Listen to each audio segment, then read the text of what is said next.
दोस्तों नमस्कार।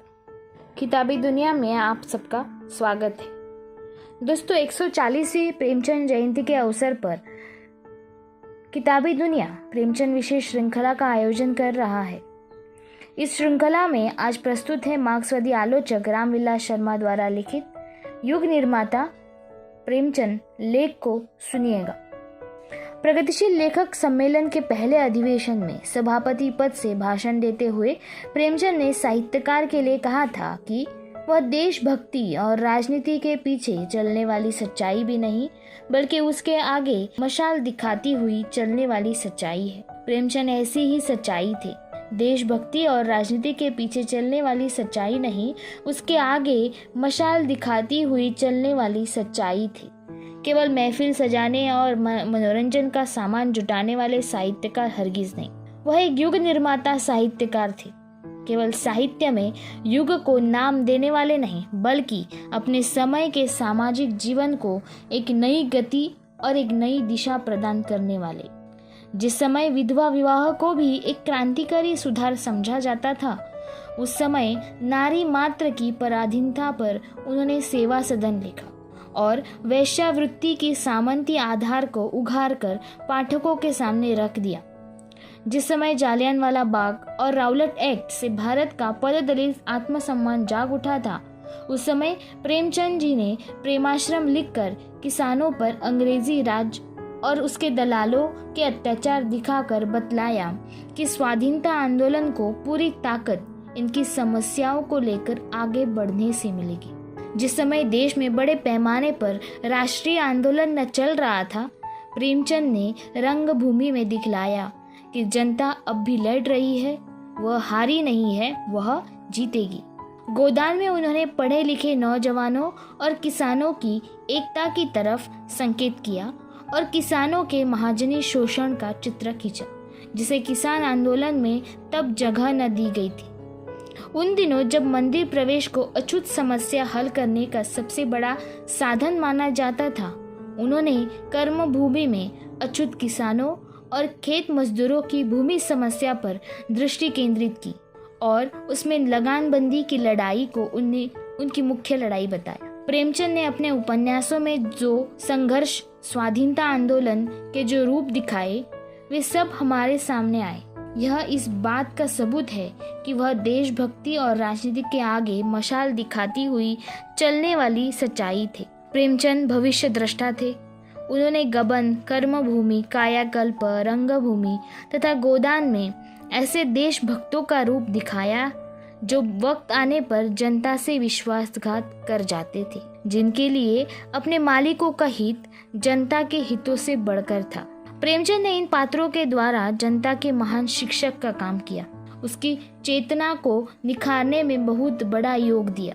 प्रेमचंद किसी पार्टी के साथ नहीं थे, वह मानो किसी आने वाले पार्टी का इंतजार कर रहे थे जो जनता में नई राजनीतिक चेतना फैलाए। उन्होंने मुंशी दया नारायण निगम को लिखा था, आपने मुझसे पूछा था कि मैं किस पार्टी के साथ हूँ।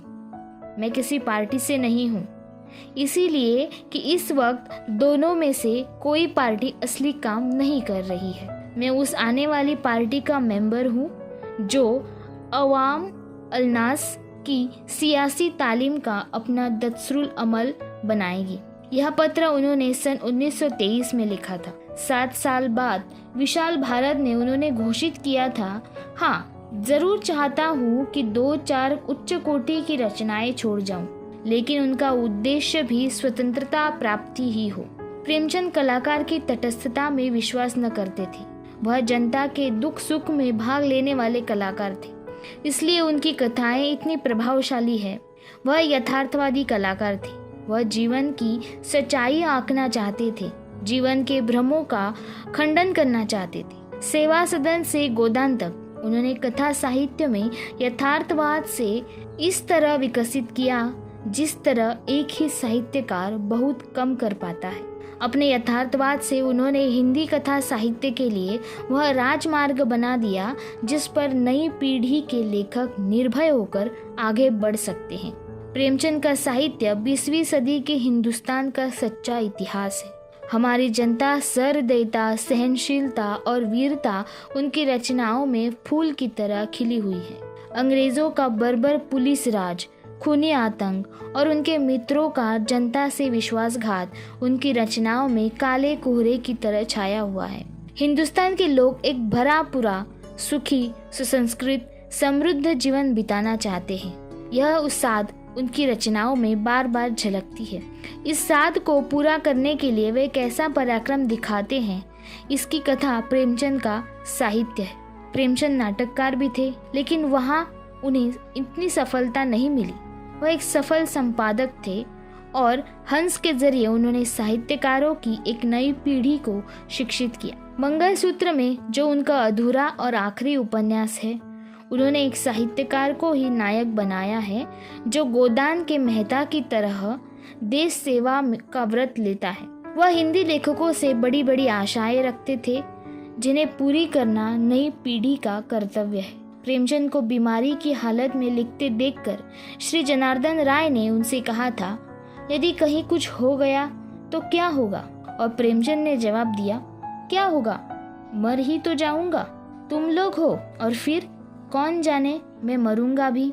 नहीं, प्रेमचंद मरे नहीं हैं। उनकी आवाज हिंदी भाषी प्रदेश की जनता को आज भी एक कर रही है, उसे अपने कर्तव्यों की याद दिलाती हुई आगे बढ़ने के लिए हिम्मत दिलाती है। उनकी आवाज सुदूर दक्षिण तक पहुंचकर उत्तर और दक्षिण को नजदीक लाती है। कलकत्ता और बंबई के मजदूर उनकी आवाज सुनकर एक दूसरे के पास आते हैं। प्रेमचंद की आवाज सुनकर हमें अपने देश और जनता पर गर्व होता है, उस जातीय संस्कृति पर गर्व होता है जिसे प्रेमचंद संवार रहे थे।